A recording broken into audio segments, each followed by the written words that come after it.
Ассалаумағалейкум достар. Бүгін кәсіпкердің 21 әдетін қалыптастыру челленджі марафонының бірінші күні. Бүгін 16 қаңтар 24 жыл. Уақытты тиімді пайдалану деген тақырыпта бүгін болмақшы. Неліктен маңызды? Уақытты дұрыс басқару бұл сіздің күнделікті өміріңізді және де жұмыс пен жеке мақсатыңызды тиімді орындауға мүмкіндік береді. Бұл сапалы өмір сүрудің негізі. Өйткені сіз өзіңіздің уақытыңызды басқара алатын болатын болсаңыз, мақсаттарыңызға тезірек қол жеткізетін боласыз. Қалай қалыптастыру керек? Уақытты тиімді басқаруды қалай қалыптастыру керек? Ең бірінші өмірлік ұзақ мерзімді армандарыңызды анықтап алатын болсаңыз, өмірлік сценарийіңізді жазып шығатын болсаңыз, сол кезде сіздің өзіңіздің 50 жылға, 20 жылға өмірлік мақсатыңызды анықтайсыз. Мына төменде көрсетілген менің өмірімдегі жаңағы мақсаттарым. Және де 10 жылдық мақсаттарыңызды анықтайтын болсаңыз, келесі 10 жылдықтың ішінде қандай мақсаттарға қол жеткізгіңіз келеді? Осыны міндетті түрде білетін болсаңыз, осы 10 жылдық сіздің қалған 5 жылдық немесе қалған 1 жылдық мақсаттарыңыздың жалғасы болмақ. Бұл әдеттерді қалай қалыптастыру керек? Өмірде өзіңіздің сценарийіңізді жазатын болсаңыз, ұзақ мерзімге, мысал үшін 20 жылға мекен, сол армандарыңызды анықтап нақты жазған кезде сіз интуитивно сол дүниеге қарай баратын боласыз. 10 жылдық содан кейін мақсатыңызды белгілеп қоятын болсаңыз, сол мақсаттарға да жететін боласыз. Осы ұзақ мерзімді жазған мақсаттарыңыз және де 10 жылдық жазған мақсаттарыңыз сіздің кішігірім 5 жылдық мақсаттарыңызға жазуға себепші болады. Содан кейін одан тағы да бөліп 1 жылдық мақсаттарды жазып қоятын болсаңыз, осы 1 жылдық мақсатты 12 айға бөліп, ай сайынғы қол жеткізетін мақсаттарыңызды нақты міндеттермен мақсаттарыңызды анықтаңыз. Міндетті түрде жұма сайынғы жоспарларыңыз, апта сайын жоспарларыңызды жасап, аптаның соңында қорытынды жасаңыз міндетті түрде. Күндік жоспарды біз қалай жасаймыз? Күн сайын ең маңызды міндеттеріңізді белгілеп отырғаныңыз өте керемет. Мысал үшін, мен өзім қалай жасаймын?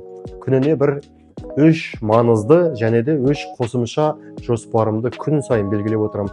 Сол 3 күн сайын жасай алмаған жоспарларымды кешке таман белгілеп аламын да, одан кейін уже ертеңгі күннің жоспарын кешке таман отырып жасап аламын. Сол кезде сіздің уже ертеңгі күні не жасайтыныңызды уже кешке таман анықтап аласыз.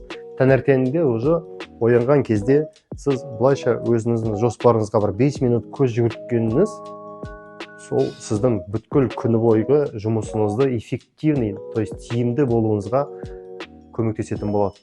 Мен сіздерге өзімнің күнделікті жоспарымды қалай жасап жүрмін. Мысалы үшін менің жоспарларымды қарайтын болатын болсаңыздар, мен таңғы уақыттарымды өзімнің жеке жоспарыма арнаймын. Одан кейін түскі уақыттарымды біз кәсіптік жоспар деп айтамыз.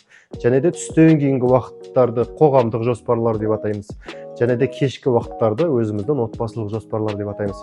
Осы дүниенің бәрін мен сіздерге беретін боламын. Мына скриндармен беретін боламын өзімнің нақты қалай жоспарлап жүргенімді. Барша оқушыларыма берілетін нақты тапсырма. Баршаларыңыз 1 апталық жоспарды жасап үйреніңіздер. Міне, менің апталық жоспарымды қалай жасаймын? Жексенбі күнді біз отбасылық күніміз деп белгілеп қойдық. Ал сенбі күнді біз өзіміздің жеке күніміз деп белгілеп қойдық. Сенбі күндері біз не істейміз? Шаштаразға баруымыз мүмкін. Өзіміздің моншаға барасыз, отбасыңызбен бір жерге барасыз, демаласыз, кітап оқисыз деген сияқты күндеріңіз. Ал дүйсенбі және де жұма күнге дейінгі 5 күнгі аралықта біз инструментпіз. 5 күн бойы біз қоғамға жұмыс жасаймыз. Мен қалай пайдалы бола аламын деген сияқты сіздер 5 күн бойы сол сұрақтармен жұмыс жүретін болатын болсаңыздар, сіздің 1 аптаның ішінде толықтай бәріне де үлгеретін боласыздар. Мен 16 кәсібім бар, білесіздер. Бәріне де үлгеріп жүрмін. Менің сіздерге видео салатын боламын.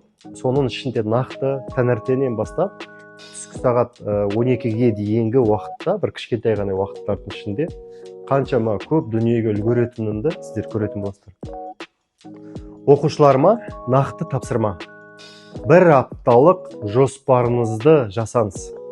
Міндетті түрде баршаларыңыз үй тапсырмасын, өздеріңіздің хоббиларыңызды және де демалыс уақыттарыңызда бірінші очередь жазып алатын болсаңыздар, ал жұмыс деген, бизнес деген бір ауа сияқты, басқа бір жерлердің бәріне толып кетеді.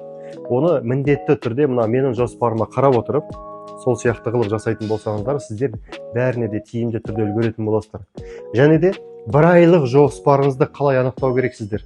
Осыған да мән беретін болсаңыздар, мен де сіздерге өзімнің нақты 21 күнде қайда боламын, қай жерлерде боламын, не істеймін деген сияқты сіздерге дүниені бәрін жіберетін боламын. Осы бір айлық жоспарымды да менің қараңыздар.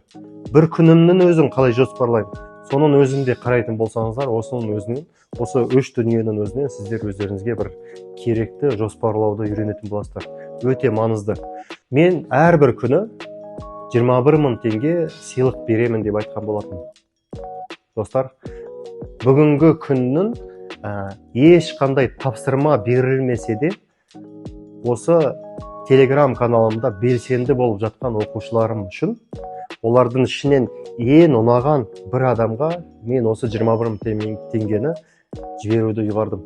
Сол үшін де қазір мына жерде астыңғы жақта скрин бойынша сіздің аты жөніңіз жазылатын болады. Сол кезде сіз маған жекеме Каспиіңізді салып жіберетін болсаңыз, және де өзіңіздің видеоға түсіріп, өзіңіздің кері байланыс беретін болсаңыз, осы дүниені, мына мен көріп отырған, мен қызығып отырған дүниені қалай жасадыңыз, сізге осы 21 әдет арқылы не алғыңыз келеді, осындай бір маған кері байланыс беретін болсаңыз, иншалла, мен сізге осы бір 21 мың теңгені алып жіберетін боламын.